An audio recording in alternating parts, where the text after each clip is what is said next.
Hi, I'm Tristan, and this is Thinking About Politics. So today, look, I don't want to come across as ageist to anybody, but in 2024, Joe Biden is going to be 81 years old. And my honest, immediate reaction is, that's too old for somebody to be the president of the United States of America. Unless you're like the most popular politician in the country, I don't think there's a strong reason to be running at 81 years old. I just want to be honest. I mean, maybe I just feel that way because like none of my grandparents made it that far, or maybe I am just being ageist. Maybe I've just never really been a huge Joe Biden supporter. But again, I feel like there's other things you could be doing with your time other than trying to manage like the largest economy in the world. And try to understand, I think Joe Biden has proved me wrong in a lot of respects, and other skeptics like me. Especially the first year of his administration, it was just a breath of fresh air to have somebody in office who actually cared about the pandemic and wanted to take reasonable measures to keep people safe. I mean, not to mention pulling out of Afghanistan, which is probably the most politically brave thing I've ever seen a president do, and it has most certainly saved American lives. But there's no denying that this administration has been caught flat-footed on some economic issues, and you know, the Biden administration has had a tough time getting its agenda through Congress. Don't even get me started on this proposed gas tax holiday. That's a real boneheaded way to, like, respond to high gas prices. Don't even get me started there. Maybe I'll make another video on that. Ultimately, it's not just Joe Biden, but there's this older generation of the Democratic Party that's kind of unwilling to step down and relinquish power. They don't seem to trust the generations below them to, act with due prudence or, be able to run things as well as they have. And it's really time for them to pass the torch or have it taken from them. And I think folks like Joe Biden have to know that that's the case. And personally, I kind of think Biden may have already decided not to run in 2024. He's just waiting to make his announcement. I think he should make the announcement before the midterms, but that's just me. So, who out there could replace Joe Biden at the top of the ticket in 2024? Well, here are 5 Democratic contenders who I think could make a great 47th president of the old USA. Oh, and none of these are necessarily an endorsement. They're all just kind of names that I think are out there. But buckle up. Here we go. Number 5, Gretchen Whitmer. Gretchen Whitmer is the governor of Michigan, and she has experience dealing with far-right Republican extremists. She herself was the target of a plot by Republican activists to allegedly kidnap and execute her. And despite that, she's running for re-election this year and doing really well in the polls. In fact, one of her Republican opponents vying for the Republican nomination just got arrested for his involvement in January 6th. When Trump supporters attacked America. So she's pretty popular, and this type of experience with the hard right is, just going to do well for anybody in 2024 going against another probably pro-Trump candidate, although probably not Trump himself. Her politics I would classify as moderately progressive. She has all the positions that make sense. Pro-gun safety, pro-reproductive freedom, pro-spending money to repair the roads. My one knock against her is she doesn't necessarily support a single-payer healthcare system, which I'm in support of. But otherwise, again, all the positions that make sense. As someone who can position herself as a centrist and still show that she gets this type of response from the hard right, I think she would really do well in that center lane, running against a Republican in 2024. That alone might make her a very attractive candidate. But she will have competition for that lane. Because, number 4, Kamala Harris. Speaking of the center lane, right? Vice President Harris gets a spot on this list, but as I'll explain, there are probably some issues there that make her possibly not a candidate in 2024. She's a former California Attorney General, so that's a huge state agency of one of the largest states in the nation, and she's also an experienced senator and now vice president. But the whole vice president thing has not really done wonders for her popularity.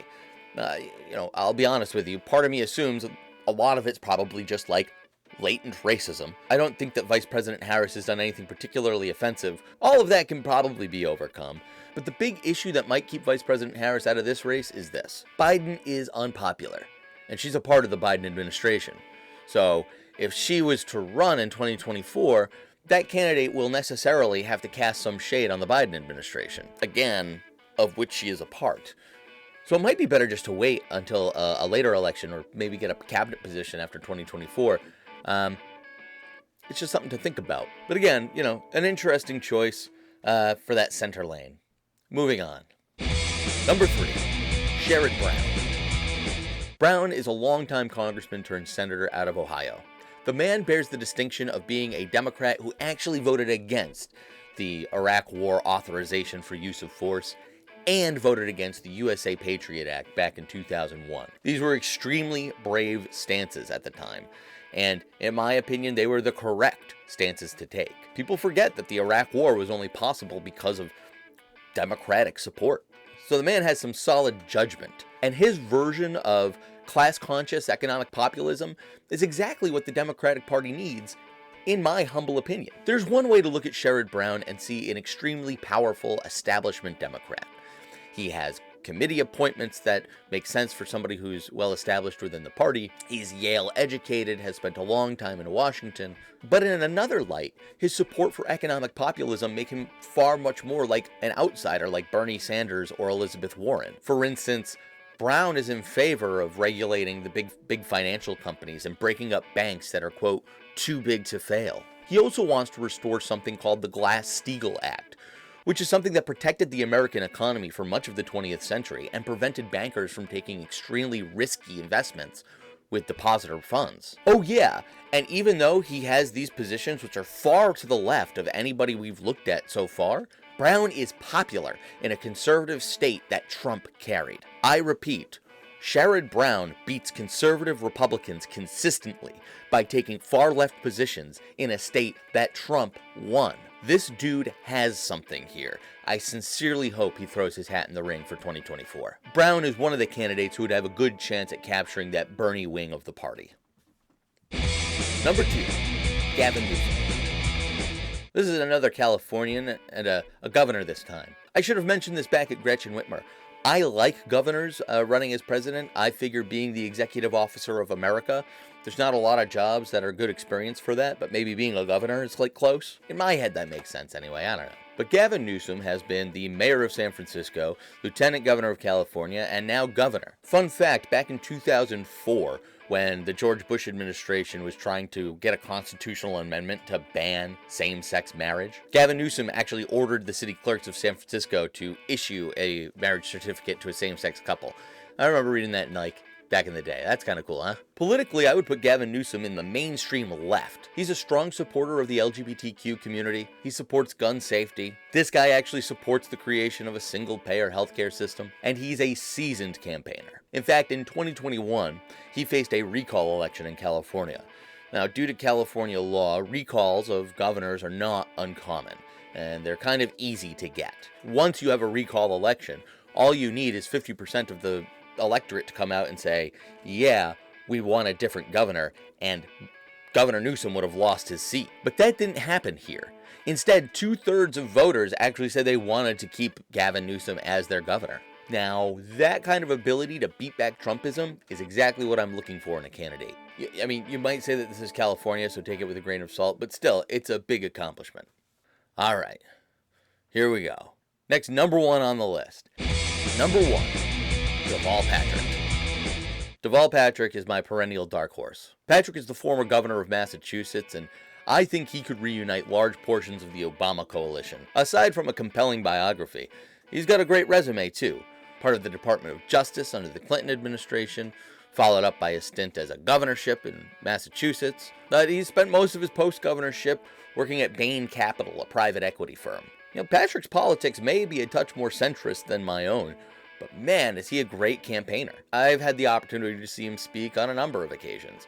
And not only is he compelling, but I think he really brings out an optimism in America that would really combat the hatred of Republicans really well. I mean, just check out this clip from a TED Talk he did in October 2021. Link below. I don't know when patriotism turned into, lapel pins and flyovers and silly arguments about pro football players taking a knee. My love of country is about national aspiration.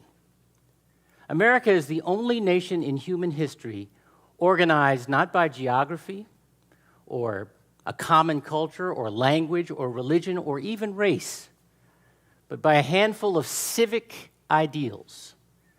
And we've come to define those ideals over time and through struggle as equality, opportunity, and fair play. Why? Because that's what makes freedom possible. Patriotism demands more than ceremony and sanctimony.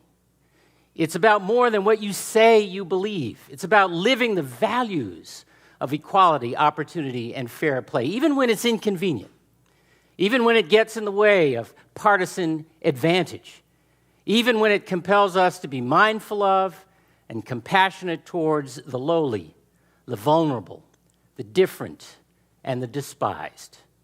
Because that's what American democracy is for. Man, he's forceful, he's calm, he's principled, and I feel like he inspires in his listeners those same sorts of qualities. More than being a center lane candidate or a left lane candidate, I think Patrick, like Obama, is a pragmatist lane candidate. Pragmatists generally don't make the worst leaders. Deval Patrick will never tell you that he can fix all the world's problems, because he can't. It's simply not true. No politician can. But I feel like there's nobody I want to trust with power more than a guy like this. That's my take anyway. So that's it. That's my list. 5 Democrats who can make a run at the 2024 Democratic nomination should Joe Biden decide not to run. I really think Joe Biden should not run. We have a deep bench as Democrats. There's an entire generation just waiting in the wings, chomping at the bit to get their chance. And if Joe Biden wants to lead the Democrats into that tomorrow, be that bridge candidate he talked about being, he'll be a one-term president. Take his leave and see what one of these other candidates might bring to the table. There was a lot of runner-ups on this list. So if you have other candidates, I want to hear about them in the comments below. And if you made it this far, think about, maybe giving us a like or a subscribe. Because, that'd be mighty nice. But that'll be it for me. You've been great. Hope to see you again next time. But until then, I ain't got keep time to thinking. kiss you now. I'm busy with this mule.